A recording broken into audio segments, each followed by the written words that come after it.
Hello there, this is Christy Lewis from Dostoevsky in Space, and today I'm bringing you a kind of summary plus my thoughts on the narrative of A Christmas Tree and a Wedding by Fyodor Dostoevsky. This is a story that I was reading along with Una and Crypto from the Codex Cantina, and they just put out their analysis video of it like yesterday. And I had a lot of fun watching their kind of version, their thoughts on it. I disagree extremely strongly with them about this story. I loved it and they hated it. I really wanted to bring you guys through it so you can see how I experienced it and maybe experience it for yourselves if you're interested in going and reading it. This story is part of the A Very Russian Christmas collection, which inspired the A Very Russian Christmas event that I'm doing with Codex Cantina. It's part of their A Very Foreign Christmas, which they're going to do again, I think, next year. And I don't know, maybe the year after that, there are some other collections. So we'll have to see. Stay tuned. Go subscribe to them. And of course, subscribe to me. I'm hoping that I'll be along for the ride with those as well. So anyways, let's get started into the story. The Christmassy stuff in this story is interesting. There isn't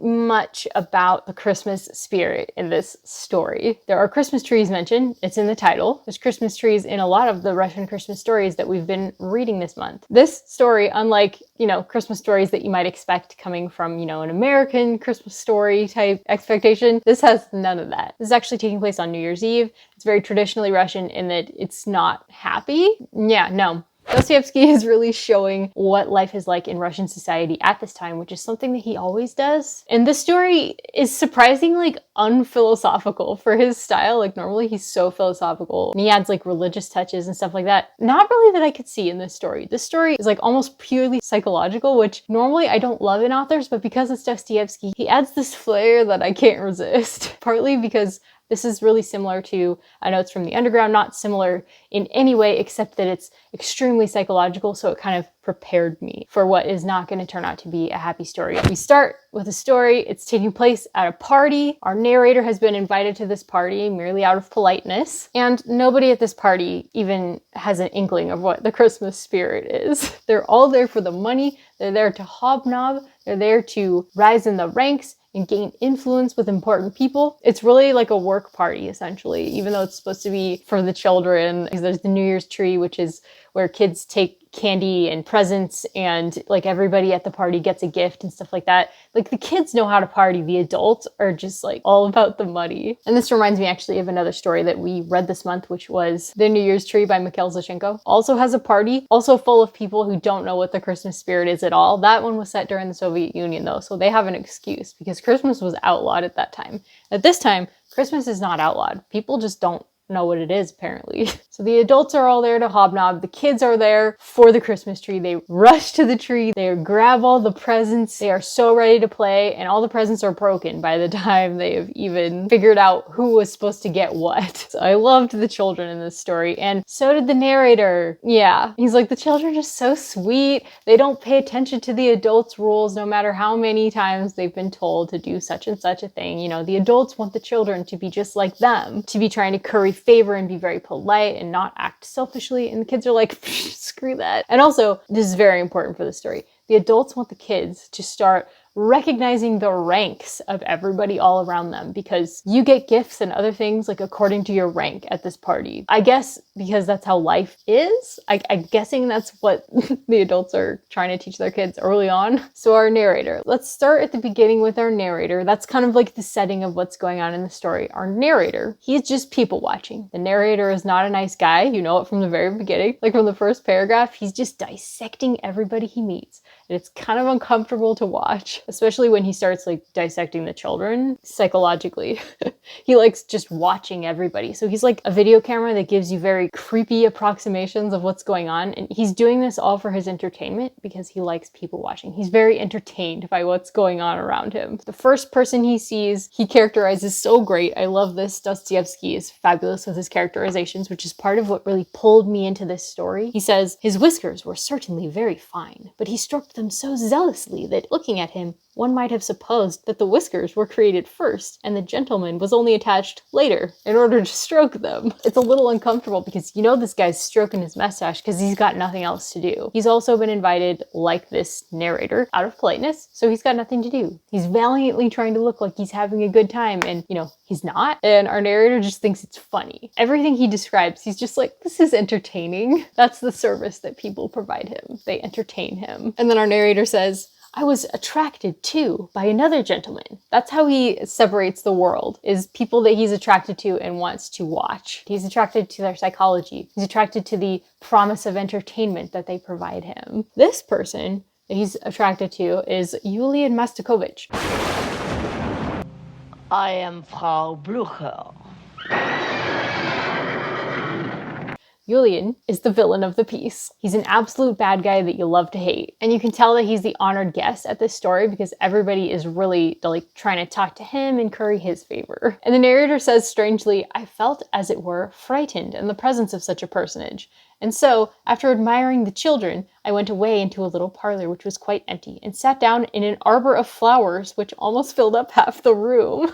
What? I mean, I'm glad this guy makes you uncomfortable because clearly he's a creep show, but you just go run and hide in some flowers? So he has now identified the honored guest of the story and the least honored guest of the story. So he's sized up those two adults, the top and the bottom of the food chain here. And he's near the bottom. He knows that and he's cool with that. So next, we're going to see the top and the bottom of the food chain as regards the children. They're kind of balancing each other out, those four characters. That's the only reason that I can think of that he really describes that first mustache guy, is because he's part of the foundation of rank. This whole story is all about class. So next, his attention is attracted to a little girl who is 11. The other children have hurt her feelings in some way, so she runs off into the same room that our narrator is hiding in to play with her doll in the corner. And she is very rich. She's at the top of the food chain for the children because everybody knows that she's rich. So everybody at the party is honoring her. So she has the nicest doll, of course. As she's running away to be by herself, everybody notices, of course. And our narrator looks around to see who has noticed that this girl of such prominence has run off to be by herself. And of course, he sees that Julian Mastakovich has noticed. And so our narrator just keeps chilling in the plants, just watching what's going on. So next we see the bottom of the food chain regarding the children. He's gotten the least nice present. It's a book that has no pictures and it's just content that's not relatable to a kid at all. So you can see that how these adults just have such Christmas spirit, right? They actually give kids greater or nicer presents based on their rank. It was evident that he already felt and understood his position. I love watching children. Their first independent approaches to life are extremely interesting. The narrator is not quite as creepy as Julian, as you'll see, but he's pretty creepy.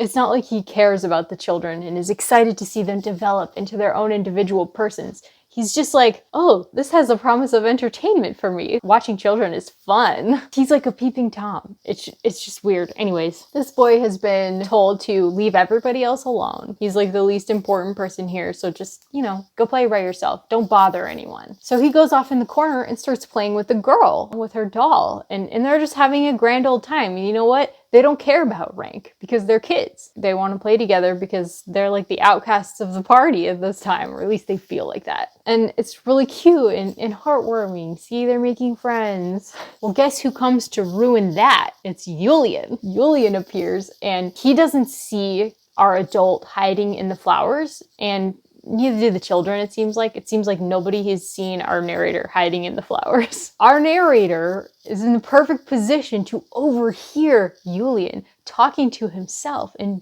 what he's doing is he's counting up something, like in 5 years, all the money that he could get from something. And he doesn't really say what he's counting up exactly, but you get the picture a minute later when he makes a beeline for the little 11-year-old girl. And you're kind of putting it together in your head, like 5 years, 11 years old, she'll be 16 at that point. Like that's old enough to marry. Yeah, he's counting up how much money he could make off this 11-year-old girl when she's old enough to marry. So he runs up to the future heiress and he says, oh, you guys are just playing together, you two kids? Well, little boy, why don't you go away? And the kids are like, we don't want to be separated. We're hanging out. Like, who are you, weirdo? And he starts hitting on her. He's like, will you love me, dear little girl, when I come and see your papa and mama? And he tries to kiss her. And the little boy is like sitting there, like holding the girl's hand and like afraid with her because he knows she's afraid. And so he feels terrible for her. They've got this empathetic bond after like spending a few minutes together playing, which apparently none of the adults have. None of these adults have empathetic bonds for anybody else in the entire party. So you're just kind of like, oh, these kids, that's where your heart immediately wants to go. And of course, I was keeping my heart slightly aloof because I knew these kids are not going to have a happy story. I'm trying to look at the world through the perspective of this narrator, you see? Because I don't want to get hurt. I wonder what made the narrator like this. I wonder if it's because he doesn't want to get hurt or he's been hurt already. Maybe this isn't healthy. But that's just how I have to read literature. I don't know about you, but I get my heart broken if I read literature with an open heart. I save my open heart for fantasy stories. So Julian is essentially trying to make this boy go away. Get out of here, kid! And the boy won't go away. And then somebody interrupts them, thank goodness. And Julian kind of like shakes himself awake a little bit and he's like, whoa. Seems frustrated with himself for having just approached the girls suddenly. Maybe he feels like I shouldn't have maybe done that. It's kind of like showing my hand a little soon. We find out that the interruption is actually the host coming into the room. And he's like, oh, Julian, this is perfect. Look, I wanted to actually introduce you to this boy because he's the son of our daughter's governess. And they're very poor. She's a widow. We're hoping that you could use your influence in his favor. And Julian's like, that troublemaker? No way. He's a great rascal, as I notice. What a jerk. See, I just love this because it's so disturbing and emotional, and it just really dragged me in, and it was interesting me. I was feeling all these emotions, and I was legitimately hating Julian by this point. I just feel like Dostoevsky really speaks on my frequency because he always makes me feel so strongly. This is the point where Julian first notices our friend in the flowers, the narrator, and realizes that he was not alone with the little girl and the little boy. There was somebody watching him the whole time, and our narrator laughs in his face. Just thinks this is the funniest thing because Julian is so uncomfortable. It's like our narrator's just living off of all these bad feelings. So then Julian kind of makes his way back out into the crowd and goes back to the party. And what he does is he specifically goes to the parents of the little girl whom he's tried to seduce. And he's like, so, your girl is so sweet, I just love her. Ew. Our narrator then skips ahead a few years. He's walking down the street and there's a wedding that's just happened. And he looks and he sees the girl's been crying. Like he can sort of tell by the way her face looks. Why is the bride crying? It's weird. And he hears the whole crowd is talking about how her dowry is so huge and this guy is going to make a ton of money by marrying the girl. And he realizes that this is Julian. And this is that 11-year-old girl from the party. She's not 11 anymore. Now they are married. The bad guy won. And you know what our narrator's reaction to all this is? The calculation was correct though. Isn't that terrible? Meaning Julian is gonna make all that money that he was counting up in his head earlier. Terrible. Do you think I'm terrible for thinking that's really funny? I loved it. This was written in 1848, so obviously this kind of arranged marriage thing was not uncommon, and it's still not uncommon in some places. But, you kind of wish that the girl could have chosen something else. And Una and Crypto cover this a little bit in their video. They pretty much pointed out that she probably didn't have that many choices. She made the only choice she could, and it just sucks. Yeah, it sucks. What do you do if somebody slaps you in the face? You laugh or you cry? And so I laughed.